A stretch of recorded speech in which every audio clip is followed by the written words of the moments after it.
Hello, hello, hello, hello. Hope you had an all right Christmas. And I hope everything went to plan. And I hope that you did force yourself to enjoy it. Because as I said in my last video, it's probably the first Christmas that you're not with your ex. Anyway, this video is called Learn to Love Yourself Before You Can Love Again. Okay, so today, this is what we're talking about.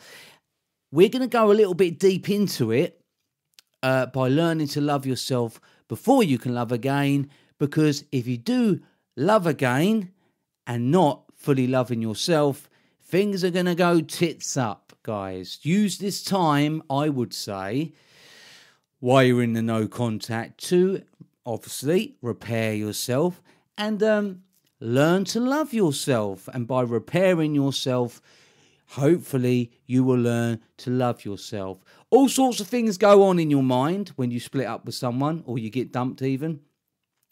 Is what was wrong with me? I'm worthless. No one's ever going to love me again. They're the only person that will ever love me. No new people will love me again. And a messy breakup, you know, a lot of things could be said and that can really knock your confidence down and damage you. So we need to pull away from all that negative.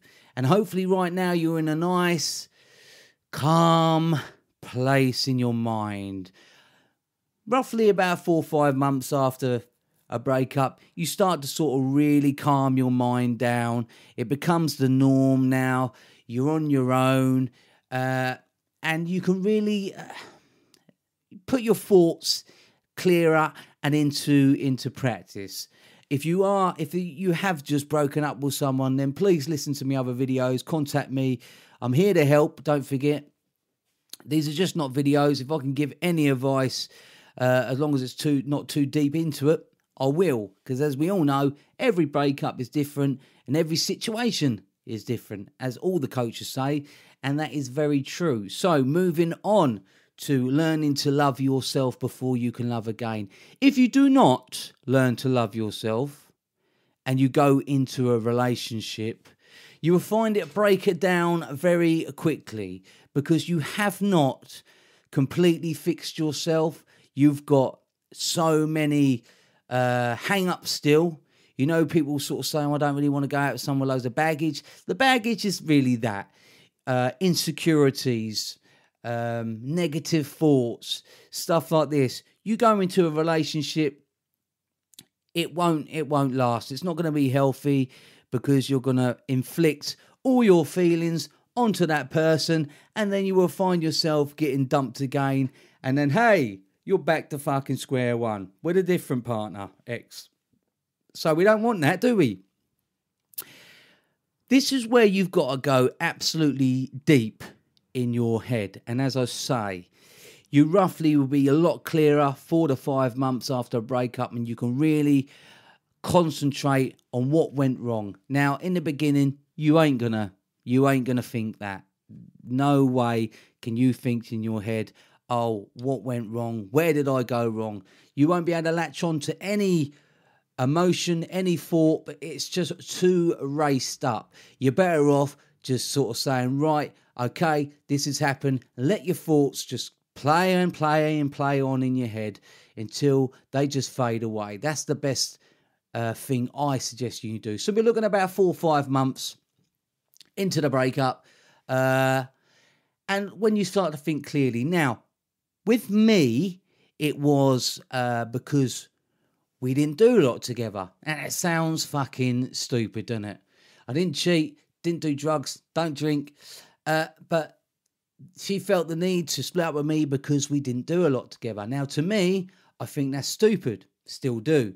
Because if you love someone, you can talk to someone about that and you can change certain things and make the relationship better. But if the other person isn't willing to communicate and hold it all in, there's fuck all I can do about it. But what I can do is change for when the next person comes along, i.e. in the beginning, we have fun. That's another thing. When we're dating, we show our best qualities, don't we? We're wooing them. We're showing them, hey, this is what you can have full time. What do you think about that? So we're dating. But then after a while, we slip into that relationship when it's finalized. You know, we put a title on it. And after time, we slip into bad habits, i.e. not going to do certain things, no date nights, not much communication. It becomes just a norm. We come home from work, we sit down, we eat our dinner, we watch telly, we go to bed. It's boring. And I can see that now. It's so boring. And why should she have to put up with that? But as I say, if she's not going to communicate, there's nothing I can do or nothing I could change. But I'm aware of it now, so I'm learning from it. It's a learning curve, and that's what we need to do, learn from it.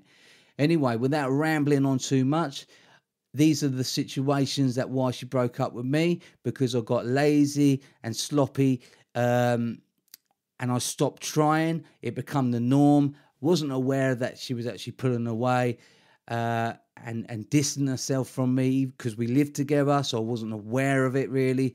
And you'd think, well, because you're living together, you should be aware of it. Trust me, nothing. And I believe that someone gave her lots of interest. Someone was really fun and exciting, and she pulled towards them. But, you know, that's another story. So what do? Well, this is what I do. I am going to be very conscious about this in my next relationship. And I am not going to, as I say, get lazy and sloppy. I'm going to organise date nights, and I'm going to do good stuff together, and I'm going to be aware of it. Why? Because I do not want another breakup and to feel that certain way again. So, not protecting myself, but I'm learning from it, you know? And that's the key right there. Learn from it. Because if you don't get your ex back, which I am trying to help you do, then at least you've learnt a lesson, and you can prepare yourself for your next adventure. You know, could be something even more powerful, even more romantic. But we don't want to go into that next relationship when you're still damaged and still upset. So please learn from your mistakes, find out what your mistakes were, and fix them. And when you fix them, you'll be a completely different, brand new you, where you can love again because you have learned to love yourself. And that is what this video is about. Don't forget, you can sign up for a coaching call with me. The details are above. You're all brilliant people. I'll see you later.